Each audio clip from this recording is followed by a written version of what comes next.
Salut, on est ravis de vous retrouver pour cette nouvelle édition de Mi-temps. Bonsoir Dora. Bonsoir Nabil, bonsoir à tous, ravi de vous retrouver en cette nouvelle année. C'est la première édition de Mi-temps de 2014, une édition encore spéciale car il y a toujours la trêve, n'est-ce pas? Voilà, absolument. Alors les pays où on joue encore, c'est l'Écosse. Alors on va tout de suite regarder ce qui s'est passé. En Écosse, on a eu 2 journées pendant la semaine dernière. On va commencer tout de suite avec Celtic contre l'équipe de Partick. Partick qui avait déjà fait quelques performances au cours des semaines passées, mais l'équipe des Celtics qui vont buter sur un super gardien, un gardien inspiré, qui va sortir quelques beaux arrêts, notamment sur ce tir de loin de Commons. Les Partick va également avoir quelques occasions, dont cette tête qui va être touchée par le gardien, comme on va le voir sur le ralenti. Voilà, la réflexe du gardien.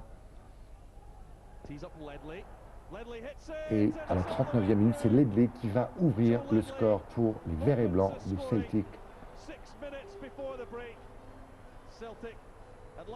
Voilà, tir de loin à terre qui va tromper le gardien de Partick et qui va donc sceller la victoire du Celtic sur le plus petit des scores, 1-0 pour Celtic. Allez, on va continuer avec l'équipe d'Inverness face à Ross County. Et c'est Ross County en vert et orange qui ouvre le score avec Boyd à la 15e minute. Blanc et orange. Oui, c'est quoi en vert et orange? Vert, oui. Non, c'est en blanc et orange. Et c'est toujours Ross County qui garde le contrôle du ballon avec cet attaquant qui est pratiquement tout seul dans la surface de réparation. C'est Cooper. Ça s'est passé 2 minutes après le premier but.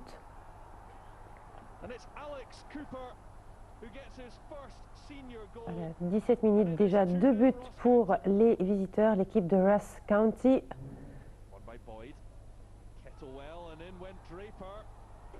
Inverness va obtenir l'exclusion d'un joueur, c'est Draper à la 76e minute après cette faute, donc ça ne va pas arranger les choses, ils vont être réduits à 10 contre 11. On voit que toute l'équipe en veut un petit peu à l'arbitre, mais ils vont quand même réussir à marquer un petit but à la fin de la rencontre, à la 89e, pour réduire le score. Alors, on revoit le ralenti de Doran qui a donc marqué ce but pour Inverness. Score final 2-1. Allez, Motherwell qui allait défier l'équipe de Saint-Mirren avec là aussi une première occasion et un but qui ne sera pas validé par l'arbitre qui a estimé que le ballon n'avait pas franchi la ligne. Ce n'est que partie remise puisque Sutton à la 22e minute va ouvrir le score pour Motherwell. Motherwell qui avait une bonne occasion de se détacher avec la 2e place. Motherwell qui va doubler le score en 2e mi-temps à la 49e minute. C'est Vigurs qui va marquer ce but.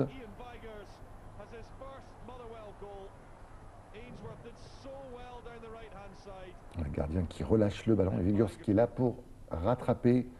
Saint-Mirren va avoir également une belle occasion avec ce cafouillage. Et voilà le ballon qui atterrit sur le gardien et sur le poteau. Ça fait un beau cafouillage. Ouais.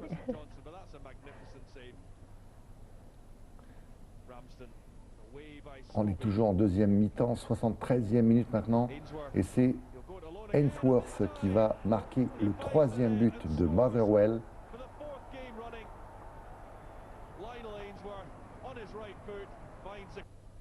3-0 et bientôt 4-0 grâce à McFadden avec ce très beau but à la 87e minute de McFadden. Et donc ça fait 4-0 pour Motherwell. Motherwell qui prend la 2e place à Inverness. Voilà, et comme on vous le disait, donc ce sont les Écossais et les et les Anglais aussi qui continuent à jouer même pendant la trêve de Noël. Donc on va tout de suite voir une 2e journée pour l'Écosse. Voilà, une journée juste le leader, Voilà, pour savoir si jamais il se porte bien, c'est l'équipe des Celtic qui se rendait à St Mirren. Exactement, et vous allez voir que cette fois-ci, ils vont marquer beaucoup plus de buts que lors de la précédente journée. Avec ces Celtics cette fois-ci qui sont en jaune et vert, avec Mulgrew à la 53e minute. Alors en première mi-temps, il y a eu quelques occasions, mais pas de but.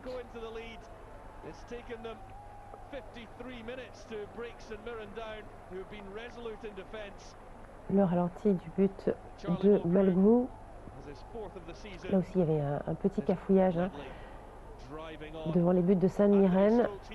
Deuxième but va arriver quelques minutes plus tard à la 58e avec Stokes.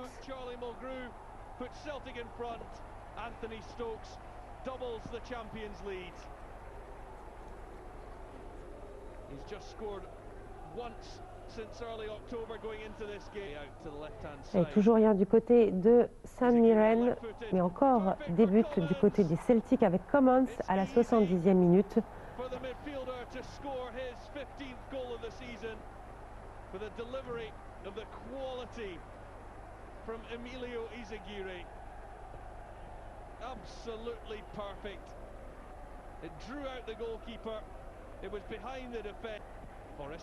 Et Commons, on va le retrouver 2 minutes plus tard avec ce très joli but pour sceller le score de ce match 4-0 donc pour les Celtics face à St Mirren, et les Celtics toujours installés confortablement à la première place du championnat d'Écosse.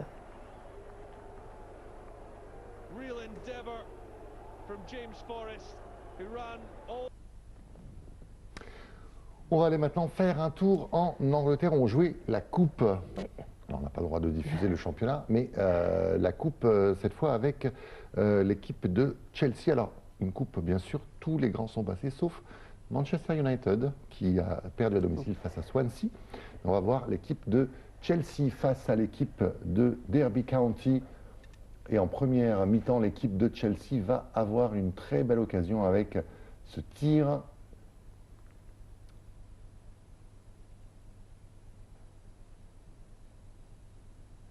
Voilà, Ramirez donc qui va heurter le poteau. On est en deuxième mi-temps maintenant, et après ce coup franc, c'est Obi-Mikel, le joueur, le milieu de terrain de cette équipe de Chelsea, qui va ouvrir le score. Et on va revoir le but d'Obi-Mikel, donc 66e minute. Belle détente d'Obi-Mikel. Et 71e minute maintenant, c'est Oscar qui va doubler le score pour l'équipe de Chelsea. Je disais tout à l'heure que toutes les grandes équipes sont passées. Manchester City a fait match nul avec Blackburn et va être obligé de rejouer.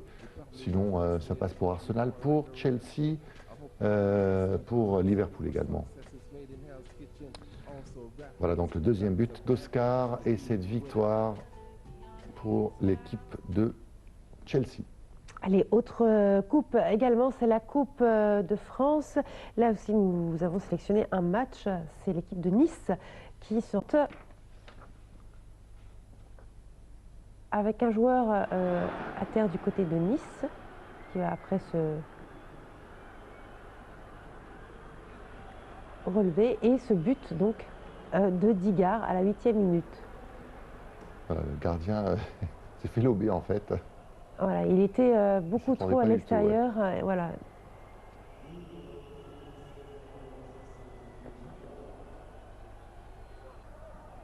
Donc 1-0 pour Nice.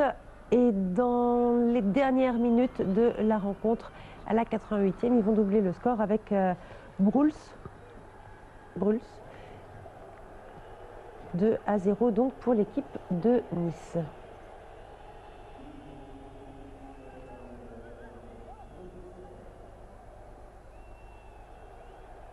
Alors, on voit le ralenti de ce deuxième but. Une défense un petit peu trop fébrile du côté de Nantes.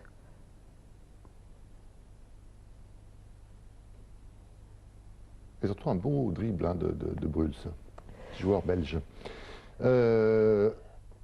Alors, c'est fini plus ou moins pour l'actualité, mais on va quand même rester dans l'actualité avec les nominés pour le Ballon d'Or. Ça va se jouer dans quelques jour. Bien sûr, les trois finalistes, on les connaît, c'est Messi, Cristiano Ronaldo et Franck Ribéry. Qui de ces trois-là va avoir le ballon d'or, ce fameux ballon d'or, d'après toi? Ça va être difficile. Pas Messi cette année, puisque Messi l'a déjà reçu à plusieurs reprises. Il a fait une saison assez difficile l'année dernière. Ouais. Peut-être Ronaldo ou Ribéry qui explose avec le Voilà. Alors, pour vous faire une idée, on va tout de suite regarder un petit clip sur ces trois génies du football. Et à vous de dire qui aura ce fameux ballon d'or.